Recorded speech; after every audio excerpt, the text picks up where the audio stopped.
Hello friends, welcome to రుచి వంటిల్లు. ఈ రోజు మనం సొరకాయ గోంగూర కర్రీ చాలా టేస్టీగా ఎలా తయారు చేసుకోవాలో చూద్దాము. ఈ సొరకాయ గోంగూర కర్రీని కుక్కర్ లో మనం 10-15 నిమిషాల్లో ఈజీగా చేసేసుకోవచ్చు. వేడి వేడి అన్నంలోకి నెయ్యి వేసుకుని తింటే చాలా బాగుంటుంది. చాలా ఈజీగా చేసేసుకోవచ్చు. సో లేట్ చేయకుండా వీడియోలోకి వెళ్ళిపోదాం.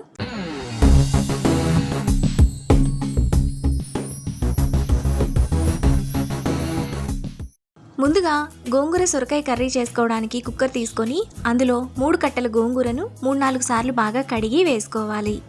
ఇప్పుడు సన్నగా తరిగిన ఒక పెద్ద ఉల్లిపాయ, 2 పచ్చిమిరపకాయలు, 200 గ్రాముల సొరకాయను పైన చెక్కు తీసుకొని ఇలా చిన్న చిన్న ముక్కలుగా కట్ చేసుకొని వేసుకోవాలి. ఇప్పుడు అరకప్పు నీళ్లు పోసుకోవాలి.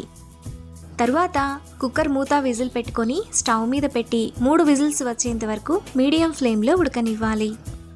కుక్కర్ విజిల్స్ వచ్చి ప్రెషర్ పోయిన తర్వాత మూత తీసి అందులో టేస్ట్కి తగినంత ఉప్పు, 1/2 టీ స్పూన్ పసుపు, 1 టీ స్పూన్ కూరల్లో వేసుకునే కారం వేసుకొని మెత్తగా మెదుపుకోవాలి.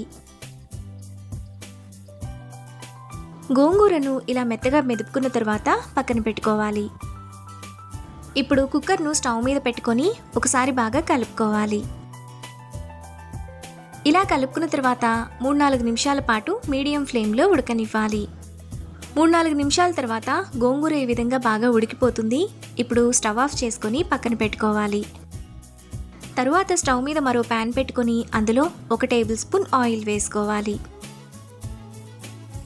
ఆయిల్ వేడైన తర్వాత 1 టీ స్పూన్ తాలింపు గింజలు వేసుకొని ఫ్రై చేసుకోవాలి. ఆవాలు చిటపట్లాడిన తర్వాత అందులో 1/2 టీ స్పూన్ ఇంగువ, 2 ఎండుమిరపకాయలు, దంచిన 7-8 వెల్లుల్లి రెప్పలు, 1 రెమ్మ కరివేపాకు వేసుకొని ఫ్రై చేసుకోవాలి. తాలింపు అంతా వేగిన తర్వాత ముందుగా పక్కన పెట్టుకున్న గోంగూరను వేసుకోవాలి. ఇప్పుడు తాలింపులో గోంగూరను 2-3 నిమిషాల పాటు బాగా కలుపుకోవాలి. ఈ కర్రీ ఇంకొంచెం పలుచగా కావాలనుకుంటే మనం మెదుపుకునేటప్పుడే కొద్దిగా నీళ్లను పోసుకొని మెదుపుకోవచ్చు. 2-3 నిమిషాల తర్వాత గోంగూర మనకు ఈ విధంగా బాగా ఉడికిపోతుంది. ఇప్పుడు సన్నగా తరిగిన అరకట్ట కొత్తిమీర తరుగు వేసుకొని ఒకసారి బాగా కలుపుకోవాలి.